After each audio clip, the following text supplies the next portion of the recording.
नमस्कार दोस्तों, मैं ब्रजेश कुमार करतार कोचिंग की तरफ से आप लोगों के और मैं काफ़ी खुश हूँ और मेरे से ज़्यादा आप खुश है, चूंकि एक बार फिर से एयरफोर्स 2024 वन के रूप में हम लोगों के सामने एक बेहतर ऑप्शन खड़ा है। अभी जो 2023 टू का हम लोगों का सेकेंड फेज का एग्जाम चल रहा है, जिसमें हमारे बहुत सारे स्टूडेंट सेलेक्ट होके जा रहे हैं, क्योंकि एक काफ़ी लंबा समय का प्रोसेस चलता है, ये 8-10 दिन का प्रोसेस चलता है। तो इसमें 1 तारीख को यानी 1 अगस्त को करतार कोचिंग की तरफ से 14 स्टूडेंट गए थे और इस 14 स्टूडेंट में से 10 स्टूडेंट सेलेक्ट हुए। फिर कल यानी 3 अगस्त को 13 स्टूडेंट गए थे और इस 13 स्टूडेंट में से 9 स्टूडेंट आज मौजूद थे, मतलब सेलेक्ट हुए थे। और जब आप सेलेक्ट होके आते हैं ना, तो आपकी खुशी मुझे देखने लायक बनती है। और मेरे से ज़्यादा मैं तो एक महसूस कर सकता हूँ आपकी खुशी, लेकिन जो आप खुशी महसूस अपनी करते हैं वो एक अलग लेवल का ही होता है। जब आप खुश होते, आपके पेरेंट्स खुश होते, तो ये काफ़ी बेहतरीन समय होता है। तो सबसे पहले उन लोगों का एक बार रिव्यू आपको पढ़ाता हूं और दिखाता हूं कि उन लोगों की खुशी किस रूप में मेरे को दिखती है। जब मैं उनसे पूछता हूं कि मेरे छोटे भाई फेज 2 के अंदर क्या हुआ, तो जब मैं उनसे पूछता हूं, देखिए इन्होंने आज सुबह मेरे को बताया था, मैंने पूछा कि भाई फेज 2 में क्या हुआ ब्रदर। कहा कि 11 तारीख को गोरखपुर में मेडिकल है। मैंने दूसरे से पूछा क्या हुआ, ये आयुष कमल है। मैंने पूछा क्या हुआ ब्रदर। सर जी 10 तारीख को प्रयागराज में हमारा मेडिकल है। मैंने पूछा क्या हुआ ब्रदर, तो सर जी सेलेक्ट हो गया।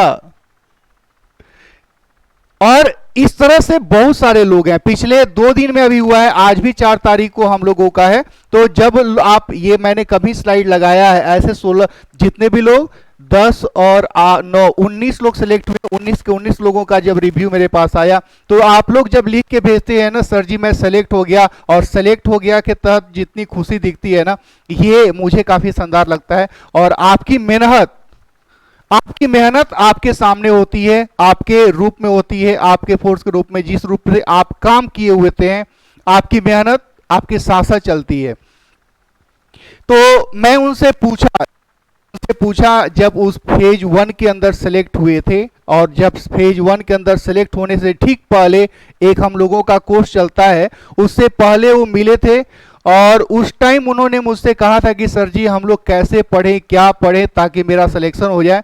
तो जो बातें मैंने उनसे कही, वही बात मैं वापस आपसे भी शेयर करना चाहूँगा और मैं आपसे पूछना चाहता हूँ, और मैं आप उन सारी चीज़ों को जो हम लोग ठीक से कर सकते हैं, क्योंकि समय बड़ी कम होता है, आपके सिलेक्शन और रिजेक्शन के बीच का जो गैपिंग है वो बहुत कम होता है। ऐसा नहीं है कि बहुत डिफरेंस है हमारे ना सिलेक्ट होने में और सिलेक्ट होने वाले स्टूडेंटों में।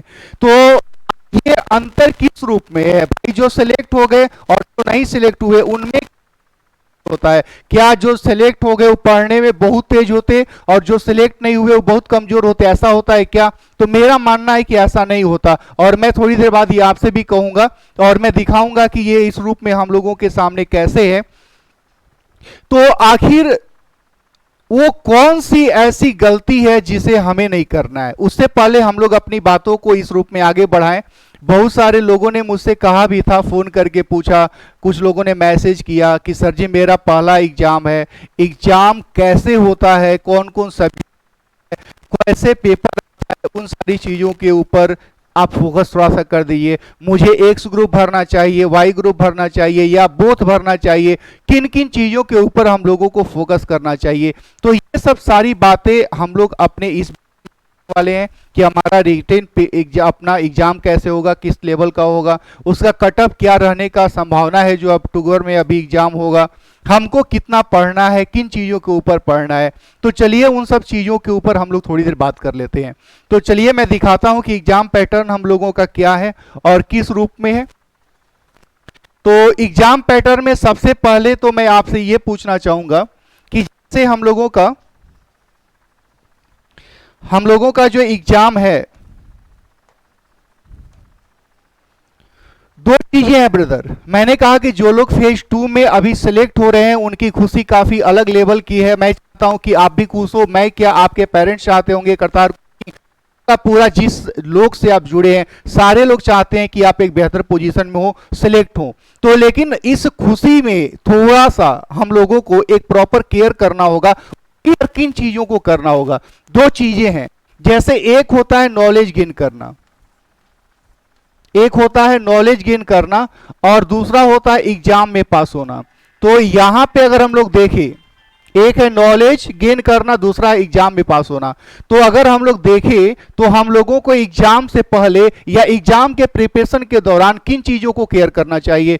तो बात करें नॉलेज की, कुछ लोगों के मन में लगता है कि यार नॉलेज ही तो महत्वपूर्ण है, लेकिन मुझे लगता है कि ये उतना यूजफुल नहीं है, ये सेंस उतना यूजफुल नहीं है। क्योंकि अगर नॉलेज की बात करें तो नॉलेज का कोई लिमिट नहीं है, आप चाहे जितना भी पढ़ लें। जैसे अब 9th क्लास में भी फिजिक्स पढ़ते हैं हम लोग, 10th क्लास के अंदर फिजिक्स पढ़ते, 11th में भी पढ़ते, 12th के अंदर भी पढ़ते, ग्रेजुएशन पीजी पीएचडी के अंदर फिजिक्स पढ़ते, लेकिन सब में सिलेबस अलग अलग होते, उनके रूप अलग अलग होते, उनके पैटर्न अलग अलग होते। तो हम लोगों को अगर नॉलेज के पीछे भागना है तो ये तय मानिए नॉलेज इतना इस पूरे पृथ्वी पे पड़ा हुआ है कि अगर 1000 जन्म भी हम लोग ले लेना तो पूरे इंफॉर्मेशन, पूरे नॉलेज को गेन नहीं कर सकते। तो नॉलेज अलग चीज है और एग्जाम में पास होना एक अलग काम है, एक अलग उसका सिनेरियो है। तो एग्जाम में पास होने के लिए हमको सबसे पहले कौन सी चीज करनी चाहिए? तो सबसे पहला चीज तो यही है कि जो आपके सामने मैं दिखा रहा हूं। अब ये दूसरी रूप है कि हम लोगों का जो एग्जाम के अंदर सिलेबस का जो एक बंटवारा है कि कौन से चैप्टर का कितना महत्व है, कौन से सेक्शन का कितना महत्व है, किन सेक्शन को मुझे फोकस करना चाहिए, किन चीजों को मुझे फोकस नहीं करना चाहिए, ये हमको कैसे पता चलेगा? तो ये पता तभी चलेगा जब हमारे पास एक प्रीवियस ईयर का प्रॉपर गाइड हो कि भाई पिछले 4 साल में, 5 साल में इस टॉपिक से इस तरह के, इस लेवल के क्वेश्चन पूछे गए हैं और हम उस क्वेश्चन के ऊपर अपने आप को बना पाए। तो अगर किसी को भी इस तरह की गाइड चाहिए कि पिछले 5 साल 4 साल के अंदर अपने एयरफोर्स के अंदर क्वेश्चन कैसे आए हैं, किस लेवल के आए हैं, तो उसको हम लोग मिलकर ठीक करेंगे। मैं आपको सजेस्ट करूंगा, गाइड करूंगा कि भाई आपको कितनी पढ़नी है। अच्छा, मैं गाइड कहां से करूंगा? मेरे पास कौन सा आधार है? तो मेरे पास वही आधार है कि पिछले, जैसे हर साल आप एग्जाम देने जाते हैं तो आप मेरे को लिख के बताते हैं जो क्वेश्चन आपको याद रहता है कि भाई ये क्वेश्चन मेरे एग्जाम में आया था, और उस एग्जाम आप जो याद करके मेरे को भेजते हैं उसी के आधार पे बहुत सारे स्टूडेंट भेजते हैं। फिर मैं देखता हूं कि कौन सा क्वेश्चन सबसे मेजर, मतलब सबसे ज्यादा सेट में मेरे को दिखाई दे रहा है, सबसे ज्यादा स्टूडेंट कौन से क्वेश्चन को बोले हैं, उसी क्वेश्चन को मैं सेलेक्ट करता हूं और उसी के आधार पे हम लोग एक पूरे प्रीवियस ईयर तैयार करते हैं और वो पूरा का पूरा एक प्रॉपर गाइडलाइन हम लोगों के लिए बनता है। तो अगर आपको भी इस तरह की सुविधा चाहिए तो आप मेरे से मिलिएगा, कोचिंग में मिलिए, ऑफिस में आइए, हम उसको एक प्रॉपर मैनेज करके आपके सामने रखेंगे। और आज हम लोग बात कर लेते हैं कि हम लोगों को एग्जाम पैटर्न के अंदर किन चीजों को केयर करना है या एग्जाम कैसे होता है। तो आप जानते हैं कि जैसे यहां पे हम लोग, जो लोग पुराने हैं उनको तो आइडिया होगा, जो लोग नए होंगे उनके लिए थोड़ा सा मुश्किल होगा, मैं उनके लिए ला रहा हूं। जो लोग पुराने हैं उनको मैं ये बताने वाला हूं कि इस बार का कट ऑफ हम लोगों की क्या रहने की उम्मीद है। तो जैसे हम लोग अगर एक एग्जाम देते हैं तो एक्स ग्रुप को हम जैसे फॉर्म भरेंगे तो साइंस स्ट्रीम करके आएगा, पहले एक्स ग्रुप प्रॉपर करके आता था या टेक्निकल ग्रुप करके आता था। तो ये हम लोगों का एक्स ग्रुप का पेपर है, जो एक्स ग्रुप में 3 पार्ट है, फिजिक्स है, मैथ है और इंग्लिश है।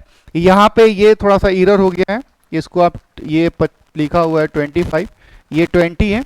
तो ये 25 मार्क्स का, ये 25 मार्क का, ये 20 मार्क का, टोटल हम लोगों का 70 हो जाएगा। ये 70 क्वेश्चन बनाने के लिए हम लोगों को 60 मिनट लगेंगे। लेकिन ये श्योर है, एक बार फिर से मैं दोहरा दूं अपनी बात, कि ये श्योर है कि 70 नंबर में 70 नंबर आएगा तभी एयरफोर्स मुझे सिलेक्ट करेगा, ये जरूरी नहीं है। 70 आएगा बहुत बढ़िया है, लेकिन अगर इस बार का कटअप देंगे जो 2023-2 का है हम लोगों का, तो मात्र 70 में 22 नंबर का कटअप था। अगर 22 के ऊपर जितने भी लोग थे सारे लोग सिलेक्ट हुए। सोचिए कितना कम स्कोर है।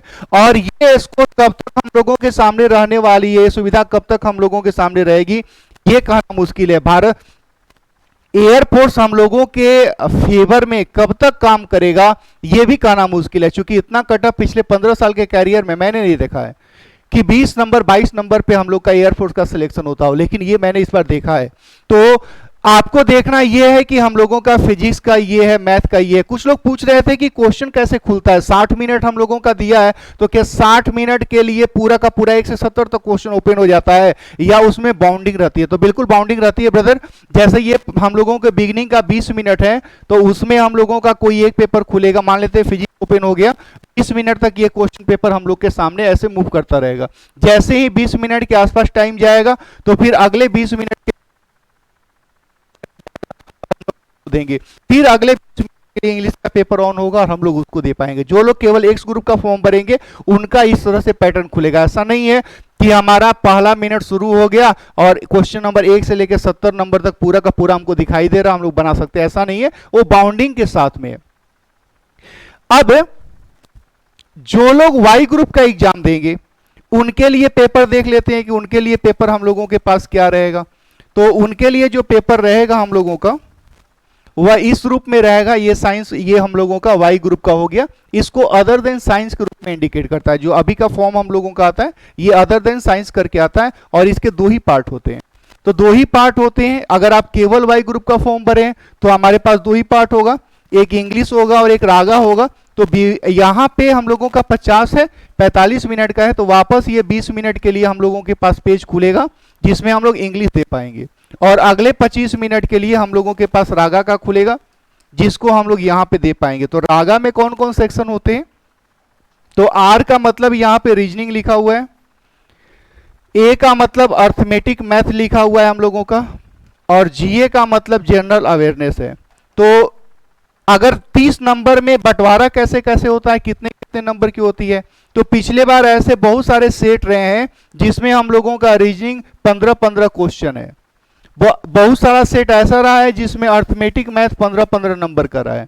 तो अर्थमेटिक मैथ और रीजनिंग ये दोनों मिला के अगर 15 नंबर का है, तो बाकी 12 रेस्ट बचा हुआ 25 नंबर 24 नंबर के आसपास रीजनिंग और मैथ मिला के रहता है, और 5 नंबर 6 नंबर के जीएस रहते हैं। जीएस में 1-2 क्वेश्चन करेंट रहेगा और कुछ ट्रेडिशनल क्वेश्चन रहेंगे, वो भी काफी नॉर्मल तरीके के क्वेश्चन रहते हैं।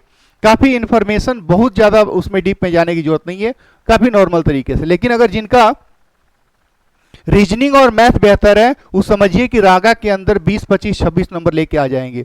और इंग्लिश अगर मैनेज करना है, चूंकि यहाँ पे आप देखिएगा तो पिछले जो 4 एग्जाम हम लोगों का हुआ है एयरफोर्स अग्निवीर का, उसमें वाई ग्रुप का कट ऑफ एक बार 39 भी गया है, और फिर 33 और 35 और 34 के आसपास रहा है।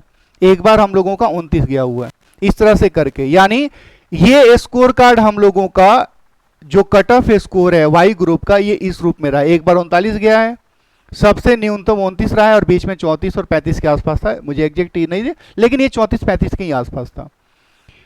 तो 34-35 स्कोर या 40 स्कोर कैसे है? तो मान लेते हैं रीजनिंग मैथ अगर बेहतर हो गया तो यहीं से 25 नंबर मिल जाता है, बाकी इंग्लिश अच्छा हुआ तो वहां पे हम लोग निकल गए।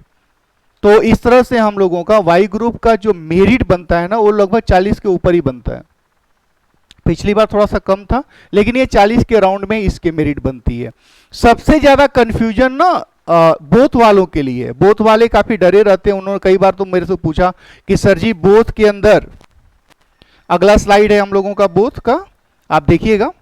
तो इसमें अगर हम बोथ के लिए फॉर्म भरते हैं, बोथ के लिए अगर हम फॉर्म भरते हैं, तो कुछ लोग डरे हुए हैं कि अगर हम बोथ भर दिए तो क्या दोनों में पास होना जरूरी है? तो बिल्कुल नहीं मेरे छोटे भाई, दोनों में पास होना बिल्कुल जरूरी नहीं है।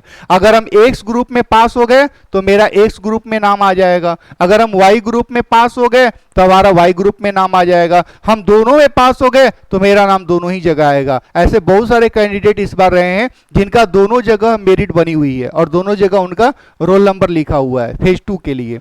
तो मैंने कहा कि आपको ऐसा जरूरी नहीं है कि आप दोनों में पास हो। जब बोथ भरे हैं तो बोथ भरे में तो दोनों में पास होना जरूरी है, ये बिल्कुल भी नहीं नेसेसरी है। आप कहीं भी पास हो जाए चलेगा। अब इसका पैटर्न क्या होगा, कैसे टाइम के साथ मैनेज किया जाएगा? तो हम लोगों का है उसमें हम लोगों का फिजिक्स वाला मैटर ओपन हो जाएगा, या फिर ऊपर नीचे थोड़ा सा ये हो सकता है। अगले मिनट के लिए मैथ ओपन हो जाएगा, फिर अगले 20 मिनट के लिए हम लोगों का इंग्लिश ओपन हो जाएगा। जब ये 60 मिनट खत्म हो जाएंगे तो 60 मिनट के बाद उसी टाइम उसी स्लाइड में, ऐसा नहीं कि ब्रेक मिलेगा हम घूम फिर के आ रहे हैं, उसी टाइम उसी वहीं पे अगला पेपर हम लोगों का फिर 25 मिनट के लिए ओपन होगा और ये रागा का पेपर हो जाएगा। मैंने कहा कि अगर इसमें आप यहां से लेके यहां तक इस ग्रुप में पास हुए, अगर यहां से लेके यहां तक में हम पास हुए तो हम एक्स ग्रुप में पास हुए, हमारा स्कोर अच्छा तो हम वाई ग्रुप में पास हुए। ऐसा बिल्कुल ही नहीं है कि हम यहां भी पास हो यहां भी पास हो तभी हम लोग होंगे। इस चक्कर में कई लोग बोथ को भरने से डर लग रहा था कि क्या होगा, लेकिन मेरा ओपिनियन रहता है कि आप बोथ ही भरना चाहिए। आपको क्या भरोसा, आपके सामने जो पेपर रखा आप कोई उम्मीद करके तो नहीं गया था ना कि भाई एक्स ग्रुप में 22 नंबर का कट ऑफ आ जाएगा। तो भरोसा नहीं है कि कब कौन सा सेक्शन आसान हो जाए या कौन सा कट ऑफ नीचे चला है, कब हम लोग काफी अपने आप को बेहतर महसूस करा सकते हैं। तो ये सेक्शन हम लोगों का इस तरह से है। अब मैंने कहा कि जैसे अब शुरुआत में मैंने अपनी लाइन बोली थी कि नॉलेज और अपना एग्जाम में पास होना। अगर नॉलेज की बात करेंगे तो मुझे 100 में 100 नंबर के बारे में सोचना होगा, लेकिन अगर एग्जाम की बात करेंगे तो इसमें हम देखेंगे कि भाई इसमें कितना नंबर लाके मेरा सिलेक्शन हो सकता है। तो हमेशा आप फोकस करिए कि हमारा सिलेक्शन तभी होगा जब हम सिलेबस के अनुरूप पढ़ाई कर रहे हैं। फिजिक्स इतना बड़ा है, मैथ इतना बड़ा है, इंग्लिश इतना बड़ा है, लेकिन क्या मुझे पूरा का पूरा पढ़ना है? नहीं, मुझे बस इतना इतना इतना ही करके पढ़ना है, मेरा काम हो जाएगा। और इतना ही पढ़ना है, ये बात आपको कहां से आइडिया चलेगी? आपके पास पूरा किताब रखा हुआ है, पूरा सेट रखा हुआ है, पूरा प्रैक्टिस ग्रुप रखा हुआ है, तो आपको कैसे आइडिया चलेगा मुझे इतना ही पढ़ना है? तो उसके लिए पिछले 5 साल का प्रीवियस पेपर है। आप यहां पे आइए, एक छोटा सा कोर्स हम लोगों का 10 अगस्त से शुरू हो रहा है उसी बेस पे, और जो लोग पिछली बार सेलेक्ट हुए हैं आप उनसे भी मदद ले सकते हैं कि भाई कैसे कैसे क्वेश्चन रहते हैं। अगर वो मदद नहीं कर रहे हैं तो आप उस क्रैश कोर्स को ज्वाइन कर सकते हैं जो 10 अगस्त से शुरू हो रहा है, और उसमें बस इसी पैटर्न के ऊपर हम लोग काम करेंगे कि हमारा पूरा का पूरा सिलेबस कैसा है। आप पूरा फिजिक्स नहीं पढ़ने वाले, पूरा मैथ नहीं पढ़ने वाले, पूरा इंग्लिश नहीं पढ़ने वाले, हमारे एग्जाम से रिलेटेड जो क्वेश्चन है उसी को हम लोग पढ़ने वाले और उसी पे प्रैक्टिस करने वाले। आपके पास पढ़ने के लिए असीम है, लेकिन उस असीम की अभी जरूरत नहीं है।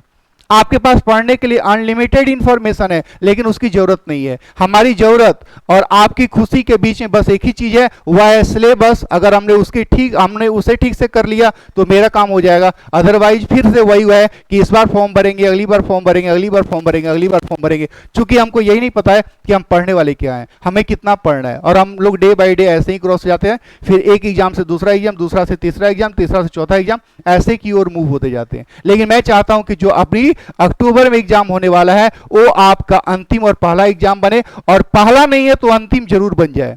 और इसी के साथ हम लोग फिर नए सेशन में नए वीडियो के साथ मिलेंगे। के हिसाब से जो आप रिक्वायरमेंट करेंगे इस क्लास को और इस वीडियो को ही पेंट करते हैं। जय हिंद।